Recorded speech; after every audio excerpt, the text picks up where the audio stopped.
able to participate because of technical difficulties. So thank you for your attempt, and thank you for all the witnesses. And we'll now go under the 5-minute rule with questions, and I will begin by recognizing myself.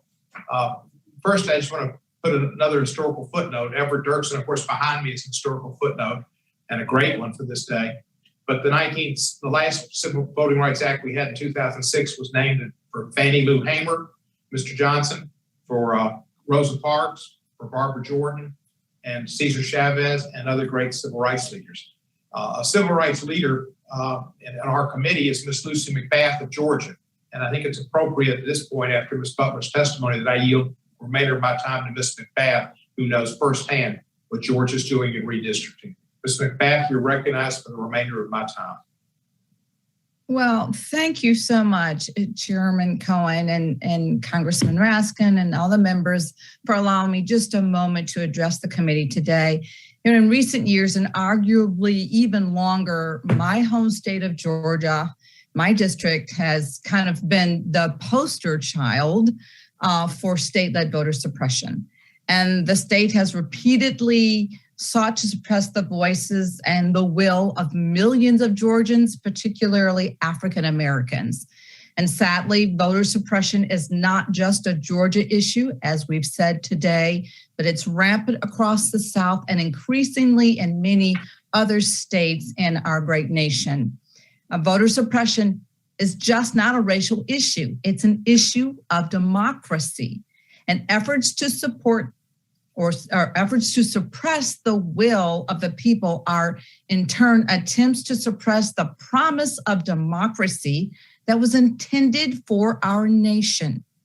And when not all Americans are guaranteed the capacity to fully exercise their right to vote, and when votes are diluted, as we watch is happening all over America, we weaken our country's ability to live up to its full potential. This Congress has a responsibility to and must pass voting rights legislation. And as Martin Luther King Jr. has said in the past, and I repeat this so eloquently, he spoke this, we are in the fierce urgency of now. Thank you so much for allowing me a moment, and I yield back the balance of my time. You're very welcome, Ms. McBath. Ms. Butler, people have said that, I think Mr. Roy said that certain states like Delaware got less early voting than Georgia. Tell us some of the things that Georgia has done to oppress people's right to vote. Why is the voting rights law and the Supreme Court's eye on Georgia? Why would that be important for the people to vote? Well, as I said, they're making it more difficult for people to be able to exercise their right to vote by mail.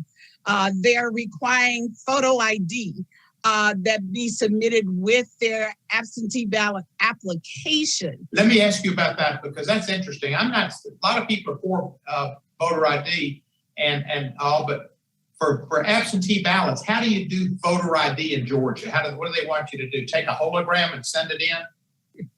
Well, if you don't have a Georgia driver's license or Georgia state ID, not even the free voter ID that you get from the state, but a state ID, then you have to provide one of the other pieces of ID, like a copy of your utility bill or some other piece of document that proves your name and address.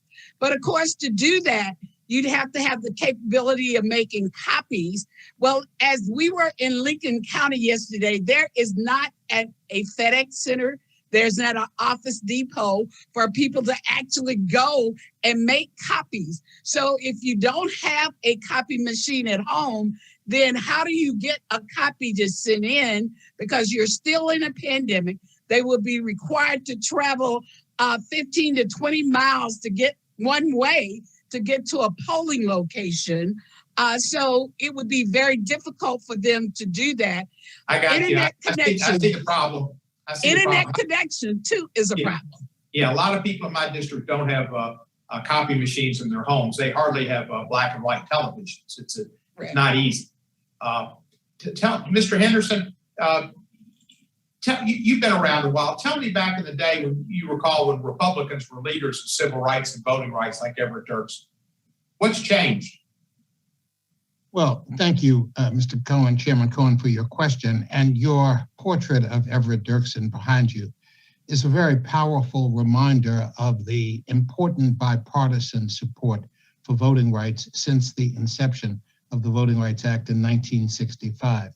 You mentioned in your opening statement the support of a bipartisan Senate and House of Representatives for the reauthorization of the Voting Rights Act in 2006. It's important to remember that.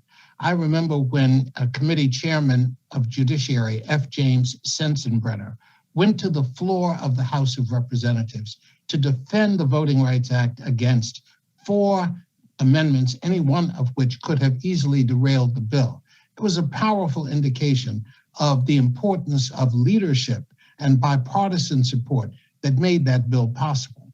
Unfortunately, our country today is very different than it was in 2006. It's incredibly polarized, and we are seeing that polarization reflected in the unwillingness of Republicans in the Senate to even support a motion to proceed to debate, to even allow the bill to be debated.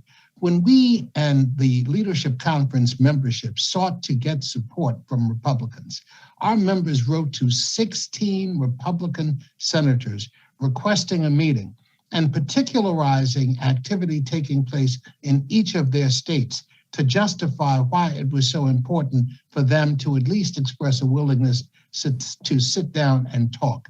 We found complete resistance to that effort.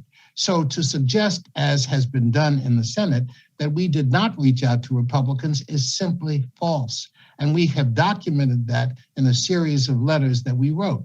It is impossible to have bipartisanship if one side completely refuses to even discuss an issue of extraordinary importance. And that's why this effort was so clear. Yes. Thank you, Mr. Henderson, for explaining why it's complex and not sentimentalistic to get these things done.